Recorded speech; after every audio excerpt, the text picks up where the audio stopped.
예, 지난 시간에는 저희가 시장성 분석을 했습니다. 그래서 시장성 분석을 통해서 충분한 시장이 있고 저희가 경쟁사하고 비교를 해봤을 때 경쟁력이 있는 전략을 짤 수 있다라고 하면 이제 과연 내 이 사업이 나에게 적합한지 안 한지에 대한 분석을 하는 시간입니다.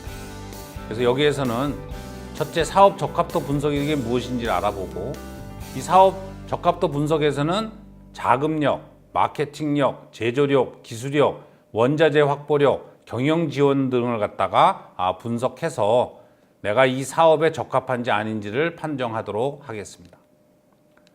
그래서 사업 적합도 분석에서는 말씀드린 대로 자금력, 마케팅력, 제조력, 기술력, 원자재 확보력, 경영 지원에 있는 나의 역량을 보도록 어떻게 분석하는지, 무엇을 분석하는지에 대해서 공부하도록 하겠습니다. 그래서 사업 적합도 분석이란 무엇이냐? 자금력, 마케팅력, 제조력, 기술력, 원자재 확보 능력, 경영 지원 등을 갖다가 분석하는 것입니다. 그래서 자금력은 기업이 자금을 조달하는 방법은 돈을 빌리는 것과 투자를 유치하는 방법이 있습니다. 스타트업이 가장 많이 사용하는 방법이 정부 정책 자금이나 아니면 엔젤 투자자 유치 혹은 VC 투자 유치인데, VC는 스타트업에 거의 투자를 하지 않고 있죠. 그러면 평가를 어떻게 할 것인가? 자금력은 필요 자금 규모와 대응력으로 평가를 합니다. 그래서 막대한 자금이 필요한데 자체 대응이 가능하다고 하면은 10점을 줍니다.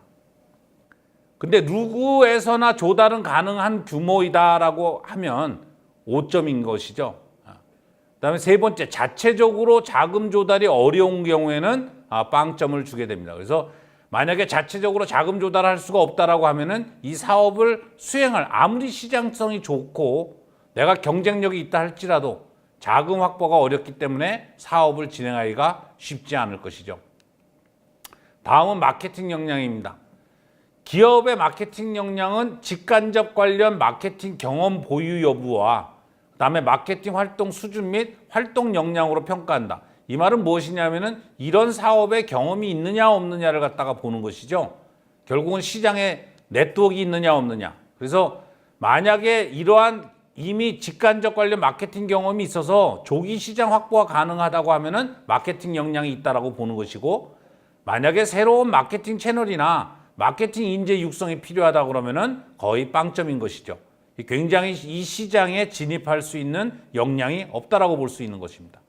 그다음에 제조력입니다. 기업의 제조력은 기존에 있는 설비, 그러니까 이런 사업을 할 수 있는 이미 설비가 있는지, 아니면 인력이 있는지, 아니면 기술이 갖고 있는지에 대한 가능성을 갖고 평가를 하는 것입니다. 그래서 직간접 관련 설비를 보유하고 있는지 없는지, 그다음에 설비 조달을 갖다가 조달을 용이하게 할 수 있는지, 그다음에 설비의 비용 및 내구 연한이 충분히 있는지를 갖다가 보고 제조력을 평가를 합니다. 그래서 기존 설비나 인력이나 기술력 사용 가능성으로 평가를 하는데, 그럴 가능성이 크다라고 하면은 7점에서 10점, 중간 정도 된다고 하면 4점에서 6점 정도, 만약에 적을 경우에는 0점에서 3점인데, 만약에 기존 설비, 인력, 기술 사용 가능성이 적다라고 하면 이 사업에 진출하는 것도 실패 가능성이 매우 높은 것이라고 할 수 있겠습니다.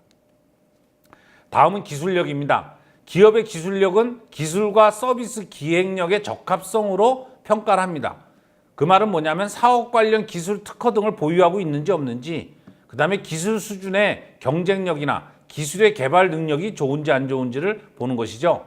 그래서 고객에게 새로운 서비스 기획 능력이 있느냐 없느냐를 가지고 보는 건데, 바로 이 서비스 기획 능력이라는 것이 바로 위에 있는 사업 관련 기술 특허나 기술 수준의 경쟁력, 기술 개발 능력을 뜻하는데, 만약에 높다라고 하면은 7점에서 10점, 중간치라고 하면 4점에서 6점, 저가라고 하면 0점에서 3점인데, 기업의 기술력이나 기존에 갖고 있는 것이 없다라고 하면, 이러한 서비스 기획 능력이 없다라고 하면 사업에 진입하는 것은 매우 위험한 일입니다.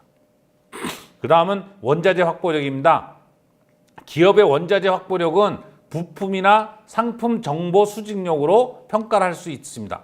그래서 만약에 굉장히 원자재를 저렴하고 우수한 원자재를 안전하게 확보할 수 있는 가능성에 따라서 이 회사가 원자재 확보력이 있는지 없는지를 보는 것이죠. 만약에 이렇게 저렴하고 우수한 원자재를 확보할 수 있다는 것은 이미 그러한 그 장소를, 그러한 업체들은 이미 알고 있다는 것이죠. 그래서 원자재 확보력이 있다고 볼 수 있는 건데, 그렇게 높을 경우에는 7점에서 10점, 낮을 경우에는 0점에서 3점이다. 마찬가지로 이렇게 원자재 확보력이 낮을 경우에는 원가 경쟁력이 올라갈 수 있기 때문에 이 사업에 진출하는 것도 매우 위험한 것이라 볼 수 있습니다. 그래서 서비스업은 고객 정보나 신용 정보 등에 대해서 얼마만큼 우리가 갖고 있는지를 알고 평가를 할 수가 있습니다. 다음은 경영지원입니다.